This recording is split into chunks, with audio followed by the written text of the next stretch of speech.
Hello, today we are going to discuss about Indian economy.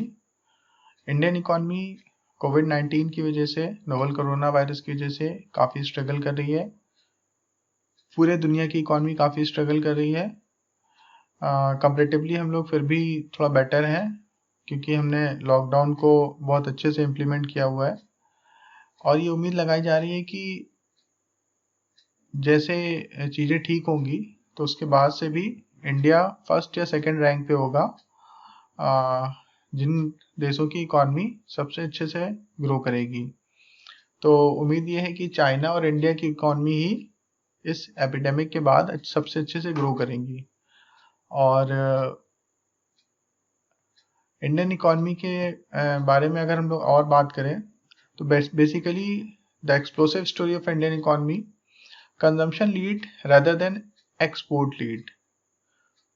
हमारी economy internal consumption पे ज़्यादा चलती है रेदर देन कि हम लोग एक्सपोर्ट पे ज़्यादा कंसंट्रेट करते हैं। जैसे चाइनीज़ इकॉनमी या दूसरे डेवलप कंट्री, उनकी इकॉनमी इस बात पे ज़्यादा निर्भर करती है कि वो कितना ज़्यादा माल बना के दूसरे देशों में बेचते हैं और वहाँ से वो उनको फॉरेक्स मिलता है, फॉरेन रिजर्व मिलता है।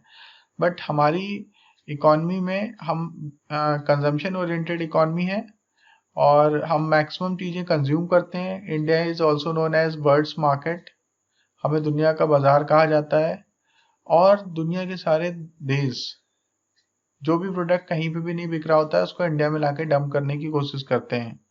और इंडियन भी basically Indians are obsess about brands और इम्पोर्टेड गुड्स, क्योंकि शायद ये कहीं ना कहीं अंग्रेजों ने जब हमें 200 साल हमारे देश में शासन किया तो उन्होंने हमें ये बात समझा दी कि जो इम्पोर्टेड होगा वही अच्छा होगा।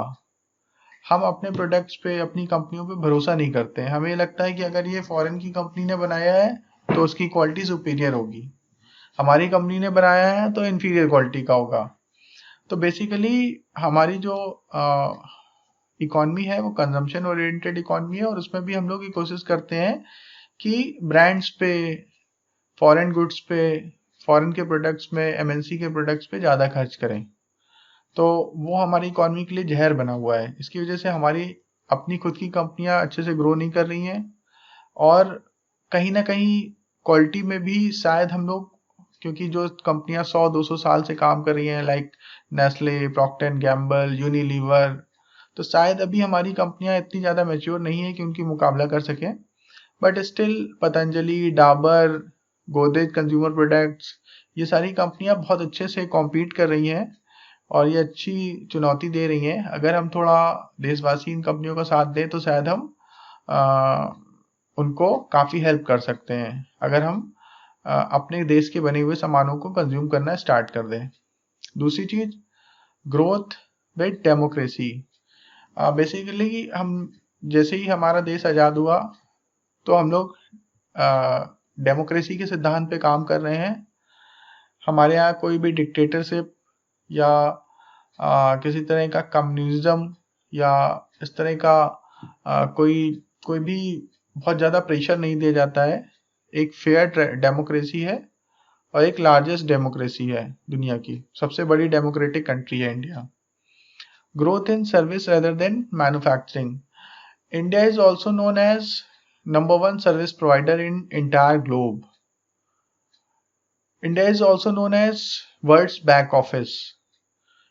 हमारे यहाँ मैन्युफैक्चरिंग में आज़ादी के 70 साल बाद भी कोई खास ग्रोथ नहीं आई। सेकेंडरी सेक्टर यानी मैन्युफैक्चरिंग सेक्टर का हमारी इकॉनमी में जितना कंट्रीब्यूशन आज़ादी के समय था लगभग उतना ही कंट्रीब्यूशन अभी भी है। कोई बहुत ज़्यादा स्थिति में सुधार नहीं आया है। तो दोस्तों, हमारी इकॉनमी वर्ल्ड की 5th लार्जेस्ट इकॉनमी कैसे बन गई या वर्ल्ड की 3rd largest economy purchasing power parity के टर्म्स में कैसे बन गई, उसमें मेजर कंट्रीब्यूशन है हमारे देश के सर्विस सेक्टर का, टर्सरी सेक्टर का। सर्विस सेक्टर की वजह से ही हमारी इकॉनमी अच्छा कर रही है। मैक्सिमम हमारी जीडीपी में कंट्रीब्यूशन मोर देन 50% का टर्सरी सेक्टर का है। India is still known as agrarian economy, कृषि प्रधान देश कहलाता है, बट हमारे देश की लगभग 50-60% population is directly or indirectly involved in agriculture related activities, but total output from 60% population is near about 14 to 17% only. तो ये भी एक बहुत बड़ी प्रॉब्लम है कि हमारी इकॉनमी में प्राइमरी सेक्टर में लोग ज़्यादा इन्वॉल्व हैं, लेकिन उनका जीडीपी में कंट्रीब्यूशन बहुत कम है। तो हमें इस चीज़ को भी ठीक करना है। नेक्स्ट चीज़ ये कि मैन्युफैक्चरिंग पे इस गवर्नमेंट ने, मोदी गवर्नमेंट ने, एनडीए गवर्नमेंट ने काफ़ी फोकस किया है। That's why we are the third largest startup country, जहाँ पे सबसे तेजी से स्टार्टअप हो रहे हैं। अभी कुछ समय पहले हम लोग सेकंड भी हो गए हैं और उम्मीद है कि बहुत जल्दी हम लोग शायद फर्स्ट भी हो जाएंगे, जैसे ये लॉकडाउन वगैरह खत्म होगा और वापस पूरी दुनिया वापस ट्रैक पे आएगी। क्योंकि अमेरिका इस कोरोना वायरस की वजह से अमेरिकन इकॉनमी घुटनों पे आ गई है और शायद आगे चल के वर्ल्ड सुपर पावर का खिताब भी उससे छिन जाएगा। चाइना उसको कैप्चर करेगा, चाइना नंबर 1 इकॉनमी भी बनेगा और ग्लोबल सुपर पावर भी बनेगा। लेकिन इंडिया में सबसे ज़्यादा स्टार्टअप उस समय हो रहे होंगे, तो हम ये उम्मीद करते हैं। नेक्स्ट चीज़ ये कि हम लोग एंटरप्रेन्योरशिप पे बहुत फोकस करते हैं और ये कहीं ना कहीं रिफ्लेक्ट कर रहा है कि हम लोग सेकेंड लार्जेस्ट स्टार्टअप वाली कंट्री बन गए हैं।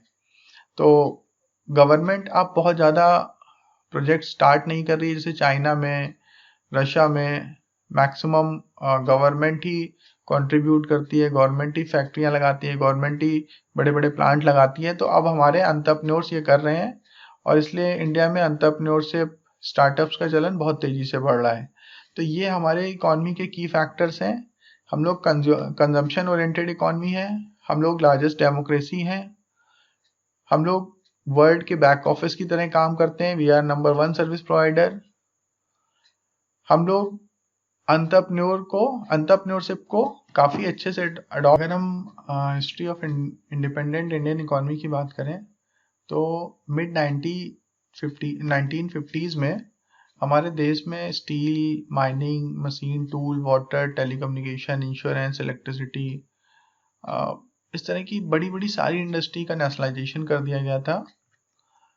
Economy transform from primary agriculture, forestry, fishing and textile manufacturing in 1947 to major heavy industry, transportation and telecommunication industry by late 1970s।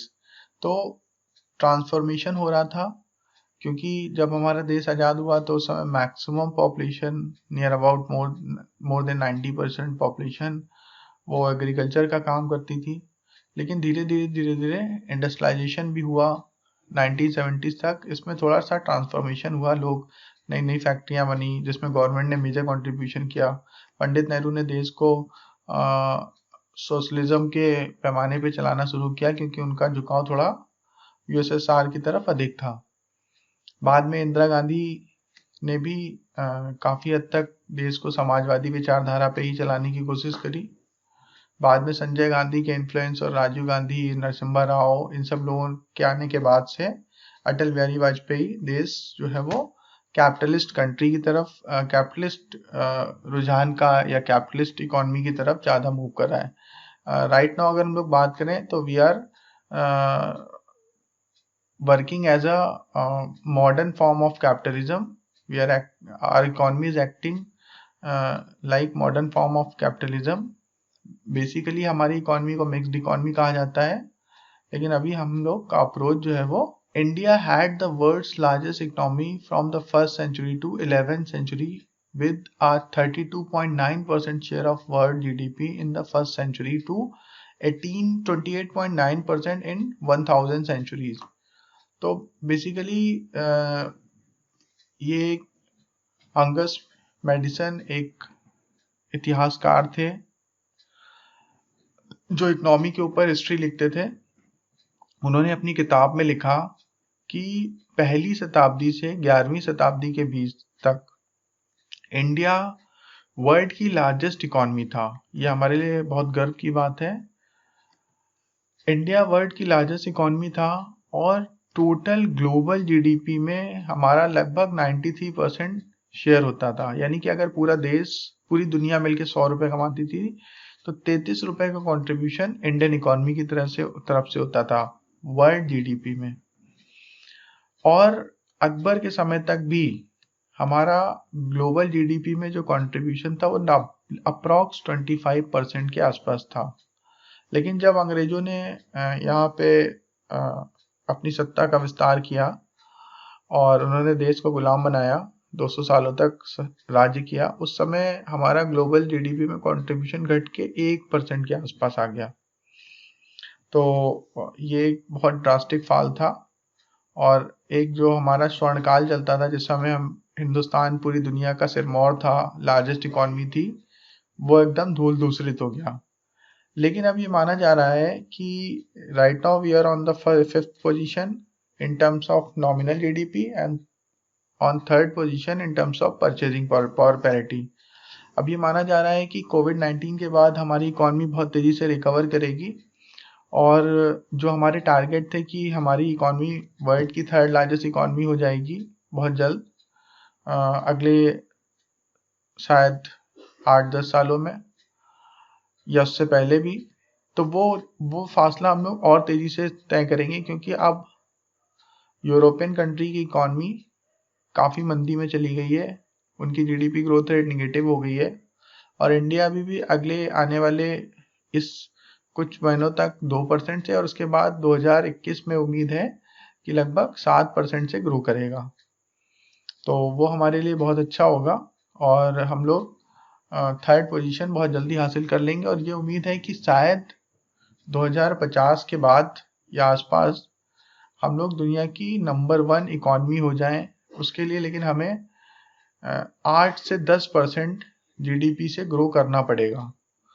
तो हमें अपनी जीडीपी ग्रोथ रेट को मेंटेन रखना पड़ेगा ताकि हम आने वाले कुछ सालों में वर्ल्ड की नंबर 1 इकॉनमी हो जाए और जो हमें खिताब हासिल था 1000 साल तक हमने पूरी दुनिया की सबसे बड़ी इकॉनमी होने का गौरव प्राप्त किया, वो हमें फिर मिल जाएगा और उसमें 1000 साल का गैप आ गया,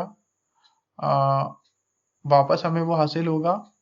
और एक बार अगर इंडिया वर्ल्ड की नंबर 1 इकॉनमी बन गया तो शायद फिर अगले 1000 सालों तक वो नंबर 1 बना रहेगा। तो दोस्तों, अब इसी उम्मीद के साथ हम लोग आगे बढ़ते हैं। अर्थशास्त्र भी कौटिल्य द्वारा लिखी गई बहुत फेमस तीनों सेक्टर, प्राइमरी, सेकेंडरी और टर्सरी सेक्टर की ग्रोथ रेट है 1985 से 2005 के बीच में। तो अगर आप जैसा आप देख सकते हैं, ग्रीन कलर को एग्रीकल्चर से दिखाया गया है, ब्लू को इंडस्ट्री को, सेकेंडरी ब्लू लाइन से और tertiary service sector red line से। तो अगर आप देखें तो 1985 के बाद से एग्रीकल्चर में काफ़ी डाउनफॉल आया, लेकिन वापस इसने काफ़ी अच्छा किया। बट सबसे ज़्यादा कंसिस्टेंट परफॉर्मेंस रही है सर्विस सेक्टर की और अभी सर्विस सेक्टर और एग्रीकल्चर में बहुत ज़्यादा गैप मेंटेन हो चुका है और इंडस्ट्री भी अपने पीक परफॉर्मेंस से घटते घटते काफ़ी नीचे आ गई है। अब इसीलिए skill India, make in India, stand up India, startup India, ऐसे करके बहुत सारे कैंपेन चलाए जा रहे हैं और गवर्नमेंट ये कोशिश कर रही है कि विदेशी कंपनियों को भी हम इंडिया देश में बुलाएं और यहीं पे वो मैन्युफैक्चरिंग स्टार्ट करें। कुछ फीचर्स के बारे में बात कर लेते हैं। बेसिकली इंडिया की पर कैपिटा इनकम काफ़ी कम है, इस समय लगभग मोर देन $2000 के आसपास चल रही है। स्टैंडर्ड ऑफ लिविंग काफ़ी कम है, वो भी लो स्टैंडर्ड ऑफ लिविंग है।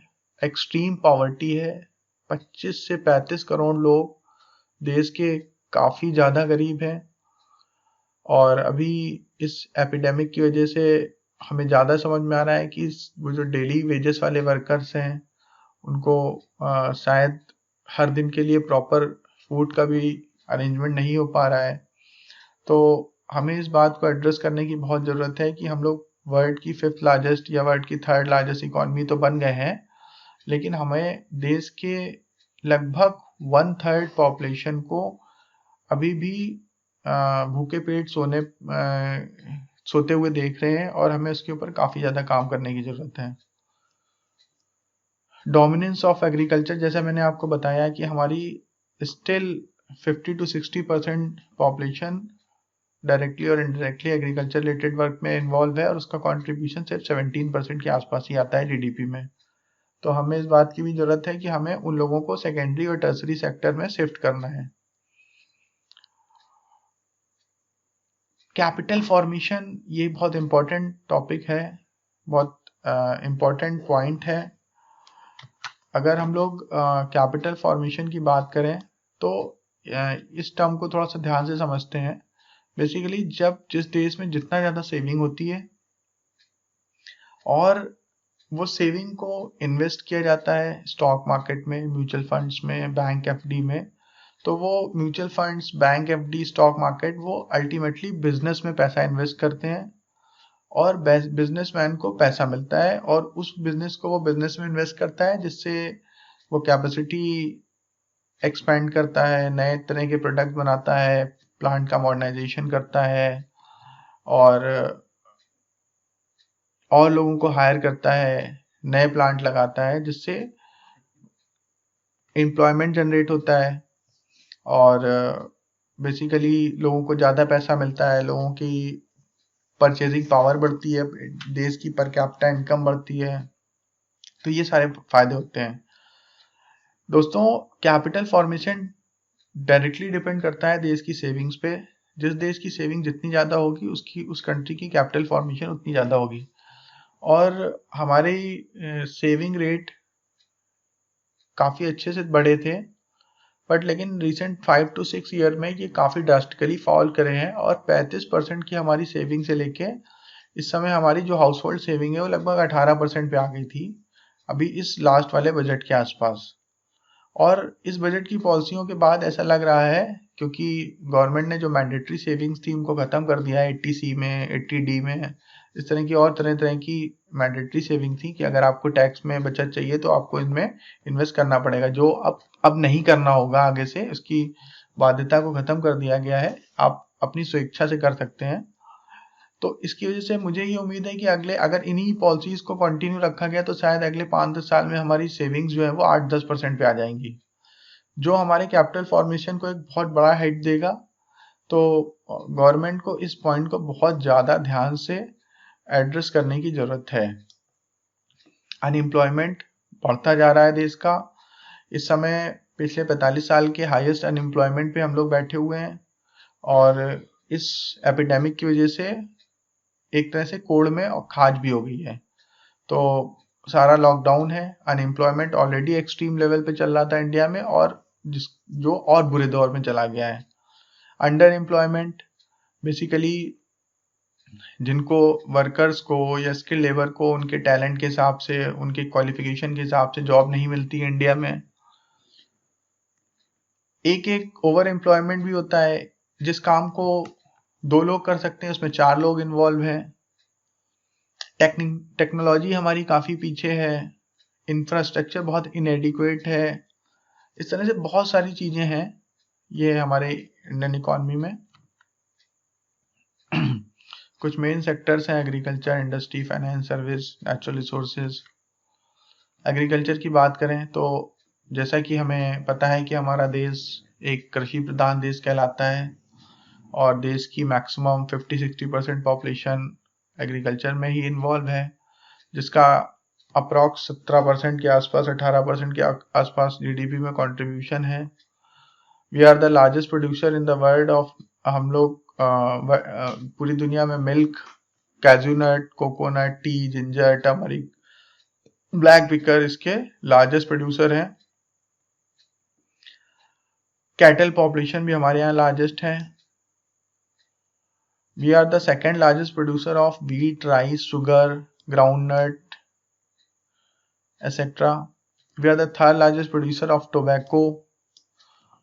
Indian account for 10% of the world's food production with the first rank in the production of banana and sapota.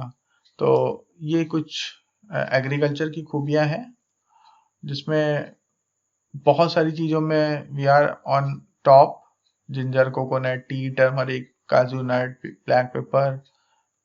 कुछ चीज़ों में हम लोग सेकंड है, वीट, राइस, शुगर, ग्राउंडनट, किसी में टोबैको में थर्ड है, और दुनिया का 10% फ्रूट भी हम लोग उत्पादन करते हैं। इंडस्ट्री की अगर बात करें, 1/3 of industrial labour force is engage in simple house hold manufacturing.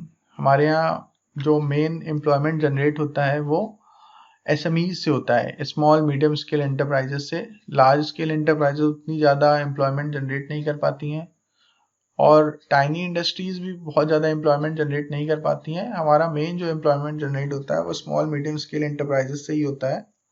तो उसको गवर्नमेंट को थोड़ा फोकस करने की ज़रूरत है कि और स्टार्टअप आए और एंटरप्रेन्योरशिप आए, ताकि एम्प्लॉयमेंट बढ़े, जो कि अनएम्प्लॉयमेंट ऑल टाइम हाई पे चल रहा है इंडिया में।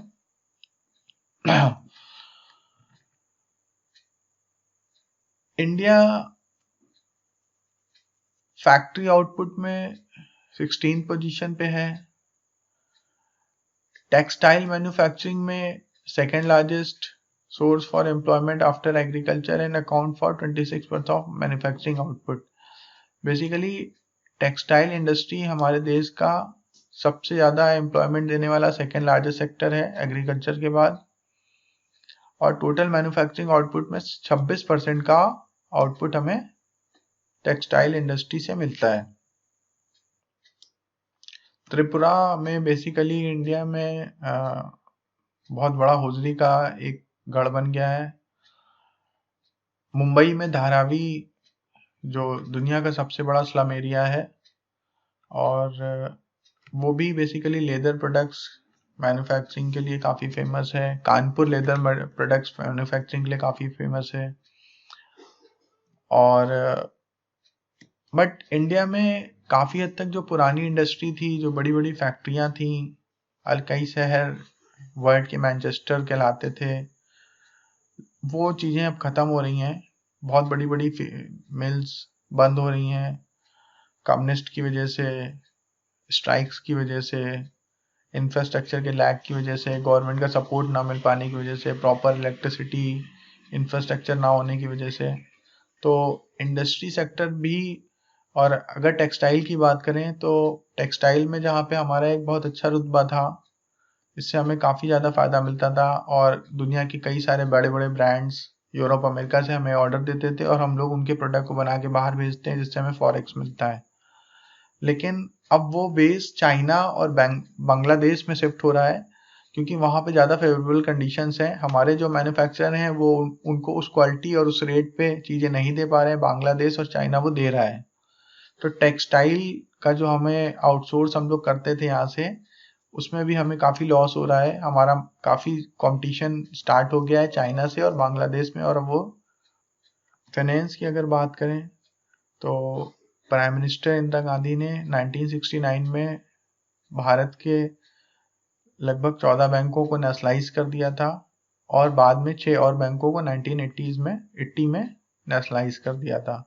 तो जैसे कि मैंने आपको बताया कि नेशनलाइजेशन और सारी चीज़ें गवर्नमेंट का स्टेक है।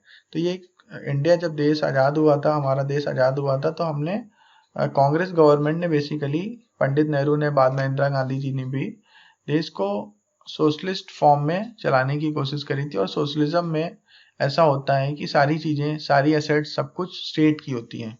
तो उन्होंने इसी तर्ज पे प्राइवेट बैंक को नेशनलाइज कर दिया था, जिसका हमें ये भी खामियाजा भुगतना पड़ रहा है कि देश के ज़्यादातर नेशनलाइज बैंक बैंकरप्ट हो रहे हैं, और उनके पास पूंजी का अभाव हो रहा है। उन्होंने जिन लोगों को लोन दे दिए गवर्नमेंट के प्रेशर में, अपने पर्सनल प्रॉफिट में, और वो लोन रिकवर नहीं हो रहे हैं। तो कहीं ना कहीं, और जबकि दूसरी तरफ कई सारे प्राइवेट बैंक्स एक्सेप्शन हैं कुछ, जैसे यस बैंक वगैरह, जैसे HDFC, ICICI, IndusInd bank, axis bank, ये काफ़ी अच्छा परफॉर्म कर रहे हैं। जबकि 99.9% नेशनलाइज बैंक की, PSU बैंक की हालत बहुत ख़राब हो चुकी है।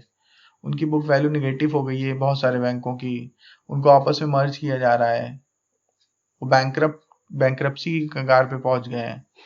तो देश, गवर्नमेंट उनको बचाने के लिए आपस में मर्ज कर रही है। तो इस तरह से जो नेशनलाइजेशन किया गया था प्राइवेट बैंकों का, वो कहीं ना कहीं दांव उल्टा पड़ गया। बट लेकिन इस पीरियड में उसने देश को सर्विस बहुत अच्छे से दी। शायद उनका जो इंदिरा गांधी जी का जो उद्देश्य था कि प्राइवेट बैंक्स उतने अच्छे से देश की सेवा नहीं कर रहे हैं, वो सिर्फ अमीर लोगों को लोन देते हैं, गरीबों को लोन नहीं देते हैं, तो शायद कुछ हद तक वो उद्देश्य पूरा हुआ हो। लेकिन फिर भी देश के जो गरीब लोग हैं, अभी जब प्राइम मिनिस्टर मोदी ने बहुत एग्रेसिव तौर से जनधन योजना चलाई, तब कहीं जाके देश के एक बड़े परसेंटेज का बैंक अकाउंट खुल पाया और उन्होंने फाइनेंशियल इंक्लूजन में पहली बार पार्टिसिपेट किया। देश में फाइनेंशियल इंक्लूजन थोड़ा बहुत हो पाया। स्टिल अभी भी बहुत सारे ऐसे लोग हैं जिनके बैंक अकाउंट नहीं है, लेकिन मेरा ये कहना है कि नेशनलाइजेशन से ही खाली कुछ नहीं हुआ। नेशनलाइजेशन के बाद भी लोगों ने बैंकों में जाना पसंद नहीं किया, या वो डरते थे, या उनको वहाँ पे प्रॉपर रिस्पॉन्स नहीं मिलता था। हम लोगों का पर्सनल एक्सपीरियंस भी सरकारी बैंकों में काफ़ी ज़्यादा अच्छा नहीं होता है सर्विसेज को लेके। तो इन सब चीज़ों की वजह से अभी कुछ साल पहले तक भी देश की बड़ी परसेंटेज का एक सिंपल सेविंग बैंक अकाउंट भी नहीं खुला था। तो अब वो चीज़ें काफ़ी बेहतर हो पाई हैं, और उस चीज़ बेहतर होने की वजह से गवर्नमेंट को नरेगा मनरेगा के जो वेजेस होते हैं उनको डायरेक्टली अकाउंट में ट्रांसफ़र करती है, सब्सिडी गैस सब्सिडी को डायरेक्ट अकाउंट में ट्रांसफ़र करती है, राशन कार्ड की मॉनिटरिंग हो पाती है, उनको आधार से लिंक कर दिया गया है। तो आधार और जनधन योजना, जिसमें गरीब लोगों का ज़ीरो बैलेंस पे अकाउंट खोलना, ये देश के ग्रोथ में एक टर्निंग पॉइंट था। और इससे देश की जो वेस्टेज है, लीकेज चल रही थी, जो करप्शन हो रहा था, जो राजीव गांधी ने कहा था कि हम लोग सेंटर से 1 रुपया गरीब के लिए भेजते हैं तो उसके पास तक सिर्फ 10 पैसे पहुंचते हैं, 90% यानी कि करप्शन में ही खत्म हो जाता है। तो वो चीज़ एनडीए गवर्नमेंट और प्राइम मिनिस्टर मोदी ने खत्म कर दी। अब डायरेक्ट कैश ट्रांसफर होता है। राशन कार्ड में भी यही हो गया है कि आधार से लिंक हो गया है, तो जो सिर्फ बेनिफिशियरी है उसी को एडवांटेज मिलेगा, कोई फर्जी राशन कार्ड नहीं बना सकता। एलपीजी कनेक्शन में भी उन्होंने बहुत सख्ती कर दी है। पहले कभी कभी ऐसा होता था कि मिनिस्टर के पास 10-10, 20-20 एलपीजी कनेक्शन होते थे और सब्सिडाइज रेट पे उनको सिलेंडर मिल रहे होते थे। तो ये सब सारी चीज़ें काफ़ी हद तक ठीक हुई हैं। इंडिया में नेशनलाइज बैंक की लगभग 2 लाख ब्रांचेज हैं इस समय देश में, और कई लाख एटीएम हैं। फाइनेंशियल इंक्लूजन की तरफ हम लोग बढ़ रहे हैं धीरे धीरे। जनधन योजना से इसमें काफ़ी ज़्यादा फायदा हुआ है। पब्लिक सेक्टर बैंक भी बहुत अच्छा काम कर रहा है, जिसमें एचडीएफसी ग्रुप ने बहुत अच्छा काम किया है। देश की टोटल मार्केट कैपिटलाइजेशन में अगर हम सेंसेक्स और निफ्टी की में लिस्टेड कंपनियों की बात करें तो लगभग 18% शेयर एचडीएफसी ग्रुप का है। एचडीएफसी बैंक इस समय इंडिया का लार्जेस्ट बैंक हो गया है और उसकी मार्केट कैपिटलाइजेशन भी 7-8 लाख करोड़ पहुंच गई है। तो वो इंडिया की टेक्निकली 3rd लार्जेस्ट कंपनी भी बन गया है। नंबर 1 रिलायंस, नंबर 2 टीसीएस और number 3 HDFC bank. HDFC group technically दोनों को, अगर लिमिटेड को और एचडीएफसी बैंक को मर्ज कर दिया जाए, उसके बाद कुछ और कंपनियां भी लिस्टेड हो गई, जैसे HDFC asset management company, HDFC life insurance company, इन सबको क्लब कर दिया जाए तो टोटल सेंसेक्स में और निफ्टी में इनका 20% का वेटेज हो जाता है। तो वह अपने आप में फिनोमिनल है, यानी कि एचडीएफसी ग्रुप काफ़ी हद तक मार्केट की दशा और दिशा तय करता है। तो दोस्तों, हम लोग यहीं पे वीडियो को विराम देते हैं। इसको आगे हम लोग नेक्स्ट वीडियो में कंटिन्यू करेंगे।